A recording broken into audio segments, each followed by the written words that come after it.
Hare Krishna. Pure veg by Radhika kitchen में आपका स्वागत है। मैं ललिता दिविदासी। अभी बरुथनी एकादशी आने वाली है, तो बरुथनी एकादशी का हमारे जीवन में बहुत ही महत्वपूर्ण है। बरुथनी एकादशी बहुत ही पाप मोचन एकादशी है। वैशाख मास की कृष्ण पक्ष की में बरुथनी एकादशी आती है। देखिए, साल का हमारे बंगालियों में कैलेंडर वैशाख मास से शुरू होती है, तो साल की ये पहली एकादशी है। तो चलिए सुनते हैं बरुथनी एकादशी के बारे में। युधिष्ठिर महाराज श्री कृष्ण से कहते हैं, हे वासुदेव, आपको प्रणाम। वैशाख मास की कृष्ण पक्ष की जो एकादशी का तिथि है उसका क्या नाम है और उसकी क्या महिमा है, कृपा करके मुझे बताइए। भगवान श्री कृष्ण कहता है, हे राजन, मतलब इस लोक और परलोक वैशाख मास की कृष्ण पक्ष एकादशी बरुथनी एकादशी के नाम से जाना जाता है। यह व्रत पालन करने से सर्वदा सुख लाभ होता है और पाप क्षय होती है, सौभाग्य प्राप्ति होती है।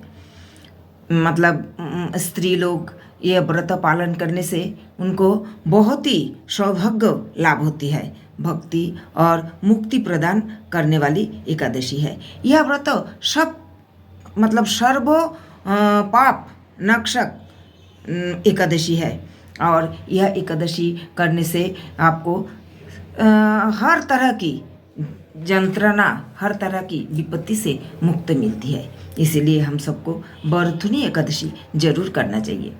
हरे Krishna. Pure veg Radhika kitchen আপনাদের স্বাগত। আমি এখন বরুথনী একাদশী আসছে, চলুন বরুথনী একাদশীর বিষয়ে আমরা শুনি কি কথা। যুধিষ্ঠির মহারাজ শ্রীকৃষ্ণকে বললেন, হে বসুদেব, আপনাকে প্রণাম। বৈশাখ মাসের কৃষ্ণপক্ষের একাদশীর কী নাম এবং কী নামে প্রসিদ্ধ আর তার কী মহিমা, কৃপা করে আমাকে বলুন। ভগবান শ্রীকৃষ্ণ বললেন, হে রাজন, ইহলোক ও পরলোক বৈশাখ মাসের কৃষ্ণপক্ষিয়া একাদশী বরুথনী একাদশী নামে প্রসিদ্ধ। এই ব্রত সর্বদা পালনে সুখ লাভ হয় এবং পাপ ক্ষয় হয়, সৌভাগ্য প্রাপ্তি ঘটে। দুর্ভাগা স্ত্রীলোক এই ব্রত পালন করলে সর্ব সৌভাগ্য লাভ হয়। ভক্তি ও মুক্তি প্রদানকারী এই ব্রত সর্ব পাপহরণ এবং গর্ভবাস যন্ত্রণা বিনাশ থেকে মুক্তি করে। এই ব্রত প্রভাবে মাদাত্মা, মন্দুমার আদি রাজারা দিব্য ধন লাভ করেছেন।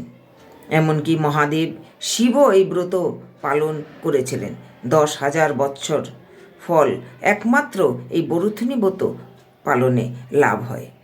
সেই শ্রদ্ধাবান ব্যক্তি এই ব্রত পালন করলে ইহলোক ও পরলোকে সমস্ত প্রকার বাঞ্ছিত ফল লাভ করে। হে নিপিবর, অশ্বদান অপেক্ষা গজদান শ্রেষ্ঠ। গজদান থেকে ভূমিদান, তার থেকে তিলদান শ্রেষ্ঠ। তিলদান থেকে স্বর্ণদান শ্রেষ্ঠ এবং তারও অপেক্ষায় অন্নদান শ্রেষ্ঠ। অন্নদানের মতন শ্রেষ্ঠ দান আর নেই। পিতৃলোক, দেবলোক ও মনুষ্যেরা অন্নদানেই পরিতৃপ্তি হন। পণ্ডিতেরা কন্যাদানকে অন্নদানের সমান মনে করেন। স্বয়ং ভগবান গোদানকে অন্নদানের সমান মনে করেছেন। আবার এই সমস্ত প্রকার দান থেকেও দিব্যদান শ্রেষ্ঠ। এই সমস্ত দান থেকে বিদ্যাদান শ্রেষ্ঠ। কিন্তু এই বরুথনী একাদশী পালন করলে সেই বিদ্যাদানের সমান ফল লাভ হয়। পাপমতি যে সব মানুষ কন্যার অর্থ কেড়ে নেয়, তাদের নরক ভোগ প্রাপ্ত করতে হয়। তাই কখনো কন্যাকে কষ্ট দিতে নেই। কন্যাকে যত সুখ দেওয়া যাবে, যত শান্তি দেওয়া যাবে, আমরা তত পুণ্য লাভ করব। ভগবান শ্রীকৃষ্ণ নিজেও বলেছেন, কন্যা আমাদের ভগবানের একটা রূপ। কন্যাকে কখনো কষ্ট দিতে নেই, কন্যার সম্পত্তি কখনো কেড়ে নিতে নেই। হে রাজন, এই বিধি অনুসারী বরুথনী একাদশী সকলের পালন করা উচিত।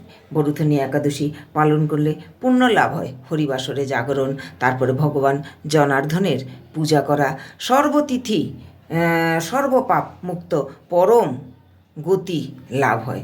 তাই সূর্যপুত্র যমরাজের যাতনা থেকেও পরিত্রাণের জন্য এই পরম যত্নে একাদশীর ব্রত পালন করা কর্তব্য। বরুথনী একাদশীর ব্রত কথা শ্রদ্ধাভাবে পাঠ বা শ্রবণ করলে সহস্র গোদানের फल लाभ है एवं सर्व पाप থেকে मुक्त है। देखिए ये बरुथनी एकादशी का अगर आप पालन करते हैं तो गोदान से भी अधिक आपको पुण्य मिलती है। इसीलिए बरुथनी एकादशी का हमें पालन करना बहुत ही ज़रूरी है। तो चलिए सब कोई मिलके बरुथनी एकादशी का पालन करते हैं। कैसे लगी मेरी ये व्रत कथा और अच्छा लगे तो मेरे चैनल को ज़रूर सब्सक्राइब कीजिए, लाइक कीजिए, कमेंट्स कीजिए। हरे कृष्णा।